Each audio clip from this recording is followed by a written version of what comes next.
अस्सलामुअलैकुम स्टूडेंट्स। आज हम PSY 101 का लेक्चर 4 स्टार्ट कर रहे हैं। पिछले लेक्चर्स में हमने साइकोलॉजी की हिस्ट्री और स्कूल्स ऑफ थॉट को समझा था। आज हम एक बहुत इंपॉर्टेंट टॉपिक पर्सपेक्टिव, मॉडल और अप्रोच को आसान लैंग्वेज में समझेंगे। और हमेशा की तरह मैं आपको एग्जाम पॉइंट ऑफ व्यू से इंपॉर्टेंट पॉइंट्स भी बताती चलूंगी। चलिए स्टार्ट करते हैं। सबसे पहले समझते हैं पर्सपेक्टिव या मॉडल क्या होता है। सिंपल वर्ड्स में पर्सपेक्टिव एक ऐसा तरीका होता है जिसके जरिए साइकोलॉजिस्ट्स ह्यूमन बिहेवियर को समझते और एक्सप्लेन करते हैं। यानी हर मॉडल अलग एंगल से बिहेवियर को देखता है। आज के लेक्चर में हम स्पेशली बायोलॉजिकल या मेडिकल पर्सपेक्टिव को डिटेल में समझेंगे। बायोलॉजिकल पर्सपेक्टिव का बेसिक आइडिया ये है कि हर बिहेवियर का रिलेशन बॉडी और ब्रेन से होता है। यानी अगर किसी इंसान को साइकोलॉजिकल प्रॉब्लम है तो उसका reason body, brain, hormones, genes या नर्वस सिस्टम भी हो सकता है। इंपॉर्टेंट पॉइंट, बायोलॉजिकल मॉडल कहता है कि एबनॉर्मल बिहेवियर की रूट कॉज बायोलॉजी में होती है। ये एग्जाम के लिए इंपॉर्टेंट है। अब थोड़ा हिस्टोरिकल बैकग्राउंड समझते हैं। हिपोक्रेटिस को फादर ऑफ मेडिसिन कहा जाता है। उन्होंने कहा कि साइकोलॉजिकल प्रॉब्लम्स को लॉजिकली समझना चाहिए, सिर्फ सुपरनैचुरल चीजों से रिलेट नहीं करना चाहिए। फिर आई गेलन। उन्होंने नर्वस सिस्टम पर रिसर्च की और एक्सप्लेन किया कि ब्रेन और नर्व्स बिहेवियर में इंपॉर्टेंट रोल प्ले करते हैं। पॉल ब्रोका का नाम भी इंपॉर्टेंट है। उन्होंने ब्रेन का स्पीच सेंटर डिस्कवर किया। Exam point, Paul Broca equals to speech centre of brain.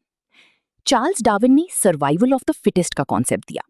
Simple words में इसका मतलब है कि जो ऑर्गेनिज्म एनवायरनमेंट में बेटर एडजस्ट करता है वही सर्वाइव करता है। अब आती हूँ बायोलॉजिकल थ्योरीज पर। सबसे पहली जेनेटिक थ्योरी। ये कहती है कि कुछ बिहेवियर्स और डिसऑर्डर्स जीन्स की वजह से इनहेरिट होते हैं। यानी अगर फैमिली में किसी डिजीज की हिस्ट्री हो तो नेक्स्ट जनरेशन में भी चांस हो सकता है। फिर है डायथेसिस स्ट्रेस थ्योरी। ये एग्जाम के लिए बहुत इंपॉर्टेंट है। फिर है डायथेसिस स्ट्रेस थ्योरी। ये एग्जाम के लिए बहुत इंपॉर्टेंट है। इस थ्योरी के मुताबिक जीन्स और स्ट्रेसफुल एनवायरनमेंट मिलकर एबनॉर्मल बिहेवियर क्रिएट करते हैं। एग्जाम्पल, किसी इंसान में डिप्रेशन का जेनेटिक रिस्क हो और साथ ही ज्यादा स्ट्रेस भी हो तो डिसऑर्डर डेवलप हो सकता है। अब हम फोकस ऑफ स्टडी समझते हैं। बायोलॉजिकल साइकोलॉजिस्ट्स किन चीजों को स्टडी करते हैं? Genes, neurotransmitters, hormones, nervous system. अब न्यूरोट्रांसमीटर्स को इजी वर्ड्स में समझते हैं। न्यूरोट्रांसमीटर्स स्पेशल केमिकल्स होते हैं जो ब्रेन सेल्स के दरमियान मैसेजेस ट्रांसफर करते हैं।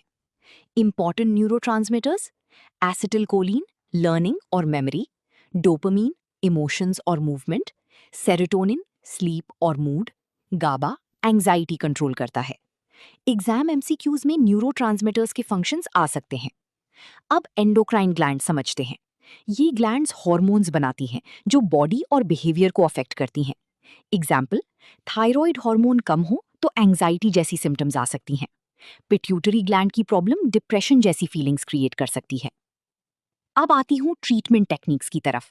बायोलॉजिकल मॉडल में ट्रीटमेंट दो टाइप्स का होता है: pharmacological treatment, non pharmacological treatment. Pharmacological का मतलब मेडिसिन से ट्रीटमेंट।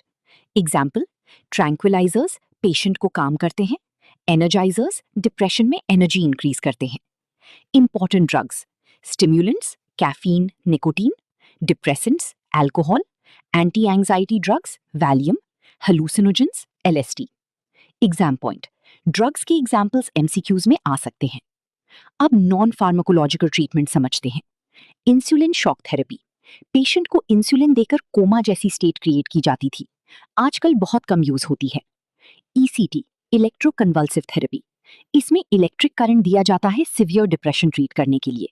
साइकोसर्जरी ब्रेन सर्जरी जो सिवियर केसेस में यूज होती है। इंपॉर्टेंट, ECT का फुल फॉर्म एग्जाम में आ सकता है। अब बायोलॉजिकल अप्रोच की मेरिट्स और डीमेरिट्स। मेरिट्स: इस अप्रोच ने साइंटिफिक रिसर्च को स्ट्रॉन्ग बनाया और ब्रेन के रोल को समझाया। डीमेरिट्स: ये सिर्फ बायोलॉजी पर फोकस करती है और इन्वायरमेंट और इमोशंस को इग्नोर कर देती है। यानी इंसान सिर्फ बॉडी नहीं होता, उसकी फीलिंग्स और सराउंडिंग्स भी इंपॉर्टेंट होती हैं। लेक्चर का शॉर्ट समरी। बायोलॉजिकल पर्सपेक्टिव कहता है कि बिहेवियर और मेंटल डिसऑर्डर्स का रिलेशन बॉडी, ब्रेन, जीन्स और हार्मोन से होता है और साइकोलॉजिकल प्रॉब्लम्स को मेडिसिन और मेडिकल ट्रीटमेंट से भी ट्रीट किया जा सकता है। अगर आपको लेक्चर हेल्पफुल लगा हो तो वीडियो को लाइक करें और चैनल को सब्सक्राइब करें। मिलते हैं नेक्स्ट लेक्चर में। अल्लाह हाफिज।